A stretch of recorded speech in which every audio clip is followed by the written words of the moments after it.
Good evening, this is Zaid Aladdin with the latest news.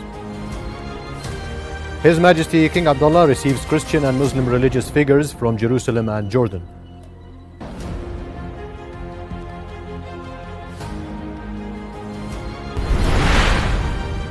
His Majesty affirms keenness to expand cooperation with Iraq, especially in the parliamentary field.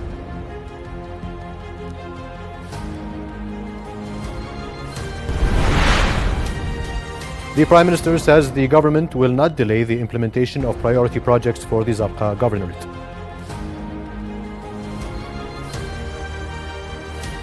And now for the details. His Majesty King Abdullah received Christian and Muslim religious figures from Jerusalem and Jordan in the presence of His Royal Highness Crown Prince Al-Hussein.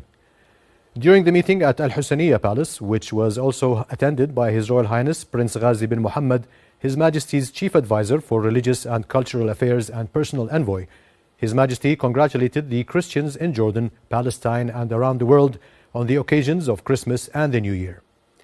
The King stressed Jordan's unwavering support for Palestinians' steadfastness on their homeland, noting that Jordan will continue its historical role in safeguarding the Islamic and Christian holy sites in Jerusalem. His Majesty the King received Iraqi Parliament Speaker Mahmoud al-Mashhadani at Al-Husseiniya Palace. The meeting, attended by His Royal Highness Crown Prince Al-Hussein, covered deep-rooted ties between the two countries and peoples, with His Majesty expressing keenness to expand cooperation in various fields, especially in parliamentary areas, and congratulating Mashhadani on his election as Speaker.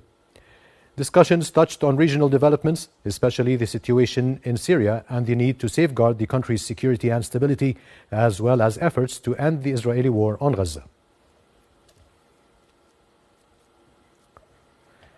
A joint statement was issued following official talks between Lower House Speaker Ahmed al-Safadi and his Iraqi counterpart Mahmoud al-Mashhadani.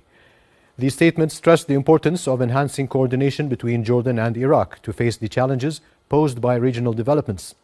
It also affirmed support for the Syrian people, respecting their will and the necessity of protecting Syria's security and its citizens. The statement also called for forging closer economic, trade, energy, investment, cultural and agricultural cooperation between the two countries.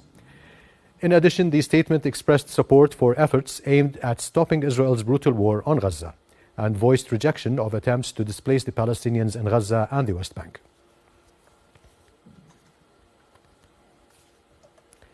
Prime Minister Ja'far Hassan stressed that the government will not delay the implementation of priority projects for the Zarqa Governorate. During a cabinet session in the Governorate, Hassan emphasized that it is the government's duty to be present among citizens to identify the required projects and programs that need to be implemented. He said providing job opportunities for citizens requires supporting the private sector and creating the necessary environment for its success, adding that this is a priority for the government, which has taken a series of steps and decisions to achieve this objective. During the visit, the Prime Minister laid the foundation stone for the Zarqa Governorate Council building and inaugurated in Al-Hashimiyya area a natural gas pressure reduction and metering station. Minister of Government Communication Muhammad Momani said the opening of the natural gas station in Al-Hashimiyya area in Zarqa Governorate will reduce production costs for factories by 35 to 60%. Al-Momani added in a press conference that the project will contribute to enhancing the competitiveness of local industries, opening new markets and providing more job opportunities for Jordanians. The minister affirmed that the government will not make promises it cannot fulfill, noting that what the government presented today in terms of development projects in Zarqa Governorate is tied to specific implementation timelines. Foreign Minister Ayman al-Safadi discussed developments in Syria with his Cypriot counterpart Konstantinos Kombos in a phone call. Safadi briefed Kombos on the outcome of the Aqaba meetings on Syria.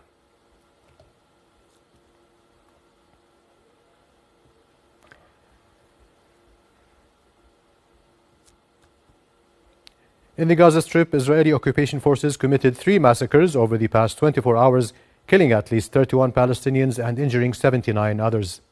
Israel has been waging a brutal aggression on Gaza since October of last year, killing at least 45,060 Palestinians and injuring more than 107,040 others.